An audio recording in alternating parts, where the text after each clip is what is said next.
What is it about this particular refugee crisis, the Syrian refugee crisis, that prompted you to want to speak out and talk about what you think needs to happen? Well, I guess a couple of things, Rosemary. And one is that I've had the unfortunate experience of being in the middle of some of those crises in the places where I served as a soldier.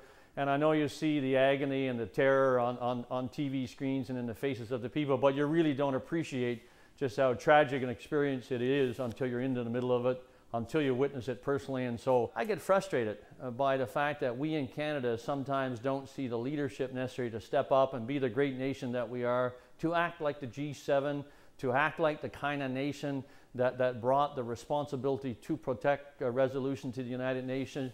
And in fact, to step up like the men who went up Vimy and the men who went ashore at Normandy and the Canadians who did all these great things. And I think we as a G7 nation, richest nation on the earth, in my view, the greatest life in the world, we should do much more for those poor people, the hundreds of thousands of them that have nothing, fleeing for their lives and need our help. We should do more. Okay, so let's talk about what the more looks like then for you. What is specifically, you say 50,000 refugees should come to Canada by the end of the year. How do you think that could happen? What do you think it could happen in such a short time frame?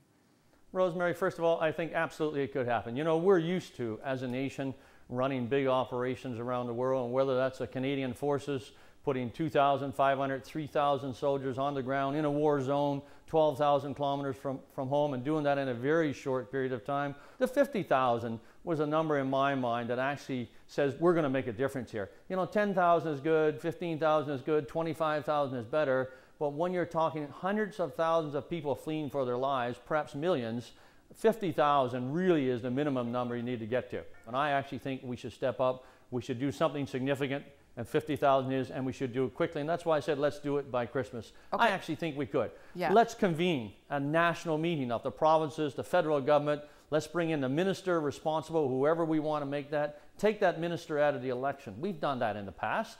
Don't run somebody against them. You know, when a new party leader is elected by the caucus and is not a member of parliament or one of the legislatures, oftentimes whoever the opposition is or the government is will not run somebody against them. Let's do that with the minister responsible. Let he or she focus on this fully, bring together a national congress, bring in the provinces, the major cities in town, get the Canadian Forces, the RCMP, Foreign Affairs and Immigration Canada working on what kind of clearance process we want and how quickly we're going to do it. Go out and hire the right folks, some of whom have done this perhaps for years, and we could bring them back for short periods of time, and start doing that. I know there's a security issue, Rosemary, and I'm very aware of that, but here's what I would say. We've got to stop being frightened of our own shadow. You know, we live in a dangerous world, we handle it pretty well, and we're going to take some appropriate security measures no matter how many refugees come into our nation. However, if we select the refugees, particularly those who need our help most, first, so go with children who are orphaned, who've lost their moms and dads, who are all alone. Let's put a logistics operation in place. You know, get all these cruise ships in Europe that come back to North America now for the winter season. Hey, let's go and lease a couple of those and bring 3,000 or 4,000 or 5,000 people at a time. Take 7 or 8 or 9 or 10 days to bring them across the Atlantic. You've got more time to do your assessments. This kind of operation is doable. This is what our nation has done for 147 years. Let's do it again. You've got lots of ideas. You've got lots of ideas there, and I hope people are listening to them and taking them seriously. Let me ask you about, go back to the screening issue, the security issue, because it is the issue that the Conservatives keep pointing to as the one of the most important issues, that bringing people in too quickly could be compromising for security concerns. So you don't buy that claim, or you do and you think there's ways around it? Well, Rosemary, I thought about this for a little bit, and I thought, you know, I'm not a security expert, and then I thought, well, just a minute, yes, I am, or I was. Look, we can do this, and doing it quickly doesn't mean you have to take shortcuts. You know, as you go through, you actually profile people as you do a selection process. And as I said, you know, children are not going to be a threat. Well, obviously, children need help perhaps more than anybody. But secondly, go to the refugees themselves in the camps where we would do the selection process and we would do the assessments. Those refugees will tell you anybody that's different, anybody that they suspect of being perhaps or having violent intentions or being a terrorist or being inserted into those crowds. And we could easily do the assessment and then use the databases that have been developed in the UN, but the police forces in Europe, by Interpol, by our intelligence systems, and do the assessment of those folks that in particular we will worry about the category, say single young men attempting to come into Canada. So let's talk about how the Canadian Armed Forces could be of use, because obviously that's the area that you know the best. Where do you think the role is there for the Armed Forces? Rosemary, I think any and all of the above. You know, as you know, and as perhaps those who know me know, that I spent my life in uniform, and I know the Canadian Forces. We have, first of all, the most incredible leaders that our nation has ever produced in uniform, and starts with the Chief of Defence Staff, John Vance, and goes right through the rank and file. They could handle something like this. They could organize, and they could make something like this work effectively and efficiently without question. Secondly, the organizational part of it, going in and setting up the assessment camps, if you will, or the places where we would do this, the clearance points, and then organizing the logistics of a move back here. That's Canadian Forces. We do that, if you will, on a daily basis, and there are so many people who are capable, experienced, and ready to do that kind of thing. Thirdly, they certainly have assets, whether it's bases across the nation or it's aircraft and indeed in some case ships, but actually I don't think we need much of those. Again, I say you don't have to fly people here on military airplanes. There are all kinds of airplanes around this great country, whether WestJet or Air Canada or any of the other airlines, plus those cruise ships I mentioned. Hey, let's do it the most efficient method possible, and that doesn't have to be military airplanes. And lastly, they can help find, by connecting with every single provincial capital in a very efficient manner, how we're going to move those people into provinces, find the homes for them, rendezvous them with their sponsors, and get them well on the way to becoming Canadian citizens in our great nation. Bringing refugees here doesn't obviously deal with the ongoing problems in Syria, either the fight against ISIS, of which we are part, or the civil war and dealing with Bashar al-Assad, which isn't really happening right now. There isn't really any sort of engagement with Assad. So what are your thoughts on that front? Should we be more aggressive in dealing with Assad? Should we be more aggressive in trying to crush ISIS? Well, let me be really, really clear.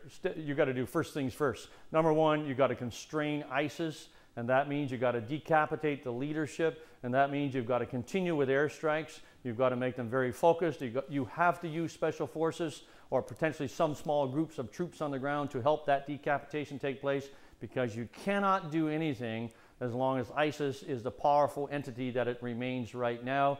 As you do that, you have to continue to help build the Iraqi army and the Kurdish defense capabilities, maybe even work with the Turkish forces to help them become strengthened. And once you've achieved some advances there, then you can perhaps step to President Assad and his terrible killing regime there, and now maybe assist in stabilizing Syria so that you don't get that constant exodus. But let me be clear, you've got to continue on the one hand to decapitate ISIS, and that means military action, and it means aircraft hitting targets on the ground, drone strikes, special forces. And if you stop that, you're going to increase the capability of ISIS by just letting them do what they want, and you're going to have more refugees. So it's a combined effort. Look after those poor people on the one end, and pound the folks who are really responsible for causing a lot of it on the other end. Do you think we're pounding them, though, at this stage, or do you think that we have been effective enough? I think we've been effective. I don't believe we've been effective enough, and I think it's going to require perhaps more assets. It's going to require more special forces strikes. It's going to require a constant, very strategic focus on how we go after that leadership. Tell me, since you started speaking out on this, because you're obviously very passionate about it and you want to see some action, I mean, that's what you're doing. It's a call to action here. Have you heard from any of our political leaders on the issue? Has anyone called and said, hey, you've got some good ideas, share them with me, or maybe you could run this for us? First of all, talk about running it. I'd love to run it. However, let me just tell you, we've got those incredible leaders in the Canadian Forces, specifically across the RCMP and many other places in our nation. We've got lots of people who can run it. No, I have not heard from our political leaders. I know they're all busy with the campaign. They all look really tired after all the days of campaigning, so I actually pity all of them. And I'm not sort of criticizing any of what they are doing or what they're recommending themselves. Because, somebody has recommended 10 and somebody 15, and the Prime Minister has a plan coming together. Awesome. Just pile on that, multiply it, let's do 50,000, and instead of taking a year to do it, or 2 years to do it. Let's do it in 4 months, because now is when the people need help. Winter is approaching. It's not going to get better for them on the move. And those poor little kids, those older people, those single parent families, oh my God, it's going to be brutal. Let me end with this. Your Facebook page is titled Canadian Leadership. So obviously, I need to ask you, given how passionate you've been here today and slightly political, frankly, do you have any leadership ambitions, General Hillier? Leadership ambitions political, for what? I'm sorry, Rosemary. Political leadership ambitions. None whatsoever, Rosemary. I'd be delighted, and am always delighted, and try to contribute to my nation, to influence events, perhaps in a way like this, to give back, if you will. I have no intentions of going into the political arena, and I think I've made that pretty clear from the start. But you can perhaps provide leadership in other ways, and we do have some good leaders, Rosemary. General Hillier, always a pleasure. Thank you for your time, sir. Thanks. Rosemary, it's my pleasure. Thank you.